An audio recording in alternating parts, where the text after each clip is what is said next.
Hello everyone, कैसे हैं आप सब और आपका बहुत बहुत स्वागत है हमारे इस यूट्यूब चैनल जिसका नाम है जाविश फिजिक्स। तो आज हम लोग क्लास 12 के चैप्टर 2 में कैपेसिटर और कैपेसिटेंस से रिलेटेड कुछ टर्म्स, कुछ टॉपिक समझने वाले हैं, जिसमें हम लोग पैरेलल प्लेट कैपेसिटर के कैपेसिटेंस को तो हम लोग समझते ही हैं, हम लोगों ने काम भी किया था उसके ऊपर इसके प्रीवियस लेक्चर्स में। अगर आपने वो नहीं देखा है तो इन सारे लेक्चर्स का एक प्लेलिस्ट बना है जिसका लिंक आपको डिस्क्रिप्शन बॉक्स में मिल जाएगा या फिर यहाँ आई बटन पर मिल जाएगा, तो आप जाकर देख सकते हैं। अभी हम लोग उसी को थोड़ा डिटेल में, थोड़ा दूसरे तरीके से समझेंगे, ठीक है। देखिए क्या है यहाँ पर, तो हम लोग समझ रहे हैं capacitance of parallel plate capacitor, जिसमें दो टर्म हम लोग समझेंगे। एक में हम लोग कंडक्टिंग स्लैब रखने वाले हैं और एक में हम लोग डाइलेक्ट्रिक स्लैब रखने वाले हैं, ठीक है।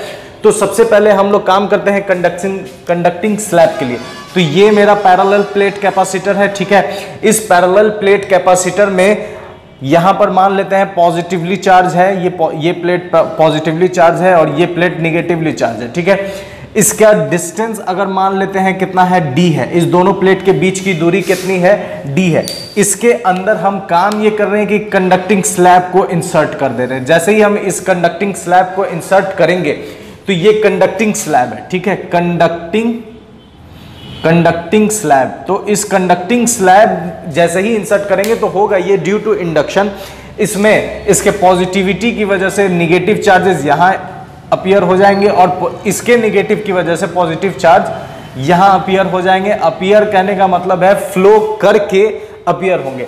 तो फ्लो करके जब अपीयर होंगे और इस कंडक्टिंग स्लैब का लेंथ अगर मान लेते हैं कितना है, t है, ठीक है। इस कंडक्टिंग स्लैब का लेंथ कितना है, t है, ठीक है। और इलेक्ट्रिक फील्ड है पॉजिटिव टू निगेटिव, ये E वेक्टर।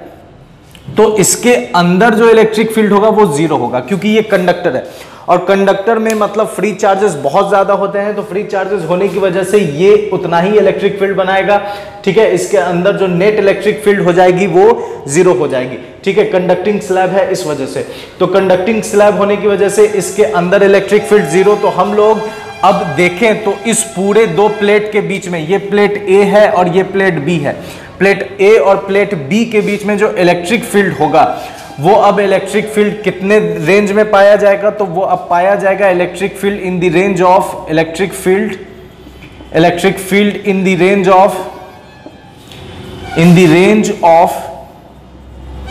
ठीक है, in the range of D minus T। इस रेंज में इलेक्ट्रिक फील्ड आपको देखने को मिलेगी। अब इसके बाद देखें, हम लोग जानते हैं capacitance of parallel plate capacitor का होता है epsilon not A by D, ठीक है। तो और हम लोग ये जानते हैं potential is equal to electric field into length. तो यहां पर जो पोटेंशियल आ जाएगा वो एक्चुअली में इलेक्ट्रिक फील्ड इनटू, और लेंथ कितना होगा तो D माइनस T, ठीक है। अब हम लोग गॉस थ्योरम से ये भी जानते हैं कि electric field between the parallel plates are sigma by epsilon naught. तो sigma by epsilon naught into D minus T, ठीक है। तो हम लोगों के पास पोटेंशियल है और हम लोगों के पास कैपेसिटेंस है, ठीक। तो V is equal to sigma by epsilon naught. लेकिन एक चीज हम लोग और जानते हैं, सिग्मा इज इक्वल टू होता है चार्ज बाई एरिया। तो इस सिग्मा की जगह अगर हम लोग चार्ज बाई एरिया के वैल्यू को पुट कर दे तो सिग्मा इज इक्वल टू हो जाएगा Q upon A epsilon naught D minus T। तो V निकल कर आ गया है, C हमारे पास है, ठीक है। अब काम क्या करेंगे, देखिए C is equal to, capacitance का फॉर्मूला होता है Q upon V, C is equal to Q upon V। तो C is equal to Q divided by V के जगह ये वैल्यू पुट कर देंगे तो आएगा क्या, Q into D minus T by A epsilon naught, ठीक है। तो C is equal to Q, जब हम इसका रेसिप्रोकल करेंगे तो A epsilon naught D minus T, ठीक है। और यहाँ Q, तो इस Q से Q कैंसिल हो जाएगा तो C इज इक्वल टू आ जाएगा A epsilon naught D minus T, ठीक है।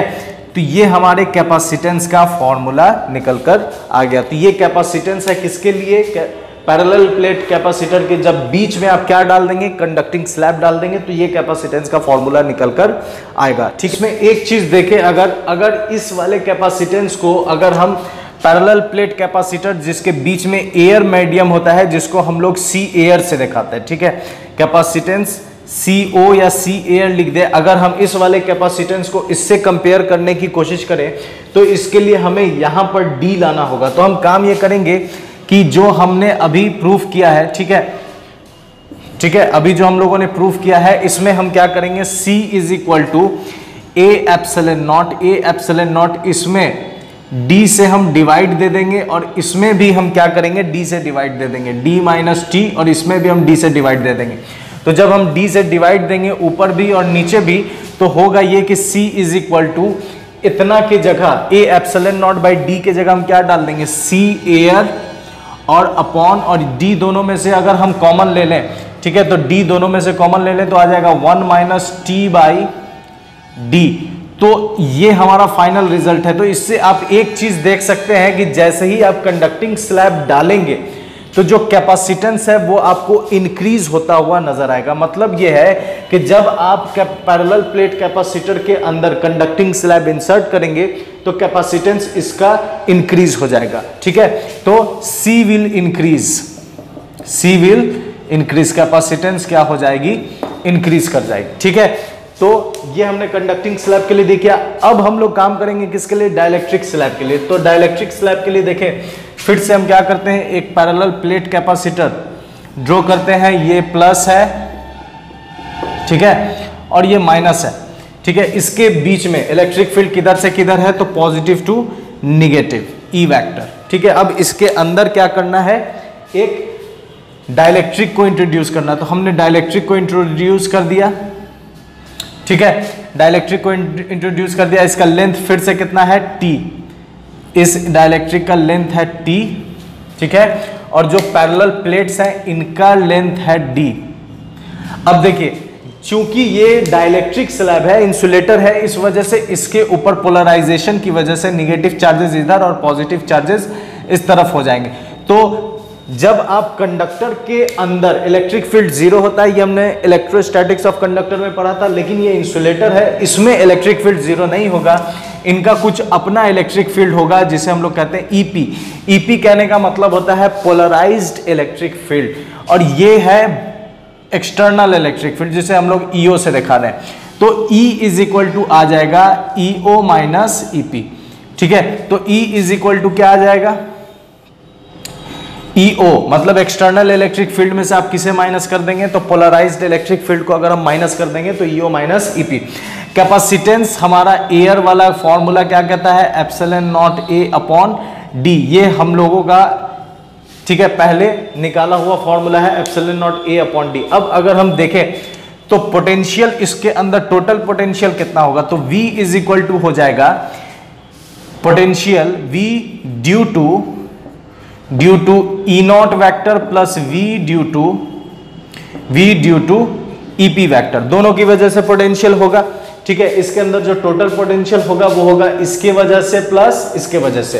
तो V is equal to due to E naught की वजह से जो पोटेंशियल होगा, तो E नॉट, और ये E नॉट कितने रेंज में फैला हुआ है, तो D माइनस टी रेंज में फैला हुआ है, तो D minus T plus V due to EP। P कितने रेंज में फैला हुआ है, तो ये हो जाएगा EP इंटू T। अब देखिए इक्वल टू हो जाएगा D माइनस टी, लेकिन EP के लिए क्या काम करेंगे, तो यहाँ पर पोलराइज्ड इलेक्ट्रिक फील्ड है, मतलब इस डाइलेक्ट्रिक का कुछ ना कुछ डाइलेक्ट्रिक कांस्टेंट होगा। तो हम लोग रिलेटिव परमिटिविटी के लिए देखें, एप्सिलॉन आर या K के लिए अगर हम देखें तो हम लोग कौन कौन सा फॉर्मूला जानते हैं, FO by FM, force in air by force in medium, और हम लोग क्या देख सकते हैं, तो EO electric field in air by electric field in medium. ठीक है, तो यहाँ मीडियम क्या है, डाइलेक्ट्रिक है।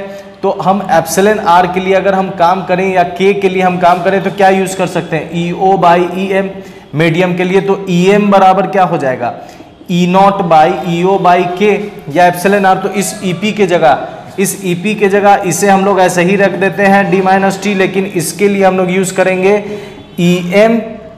ठीक है, EM के लिए यूज करेंगे E not by K into T। अब देखिए दोनों में से हम E नॉट कॉमन कर लेंगे, तो E naught is equal to आ जाएगा D minus T plus E naught common किए हैं तो T अपॉन K।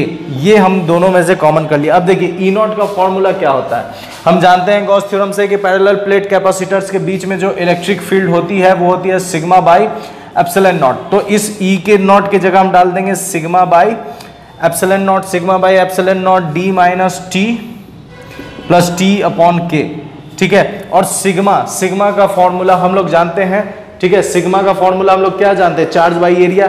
तो यहाँ पर हम सिग्मा का वैल्यू भी पुट कर देते हैं, charge upon area epsilon not D plus T upon के माइनस टी, ठीक है। तो पोटेंशियल हम लोगों ने निकाल लिया है। अब पोटेंशियल निकालने के बाद हम लोग कैपेसिटेंस निकाल सकते हैं।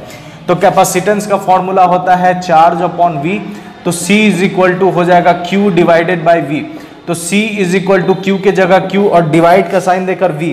जब हम इसे मल्टीप्लाई करेंगे तो इसका सारा डिनोमिनेटर, ठीक है, देखिए जब हम इसे डिवाइड करेंगे तो ये एक्चुअली में हो जाएगा क्या, Q अपॉन, ठीक है, मल्टीप्लाई करेंगे तो ये हो जाएगा A एप्सिलॉन नॉट ऊपर चला जाएगा, A एप्सिलॉन नॉट ऊपर चला जाएगा इनटू, ठीक है, A एप्सिलॉन नॉट ऊपर, और इसका अगर हम एलसीएम लेकर ऊपर भेजें तो A एप्सिलॉन नॉट के ऊपर चला जाएगा बाई, ठीक है, बाई में आ जाएगा ये Q नीचे आ जाएगा Q, और इसका एलसीएम अगर हम लेंगे तो ये आ जाएगा के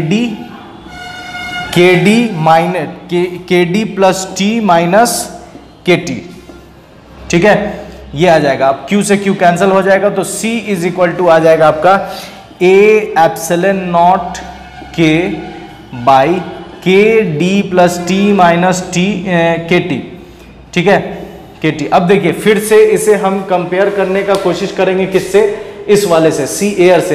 तो इसके लिए हमें एप्सिलॉन नॉट ए है, बटे में क्या चाहिए, डी चाहिए। तो हम यहाँ ऊपर में डी से डिवाइड देंगे और इधर भी डी से डिवाइड देंगे।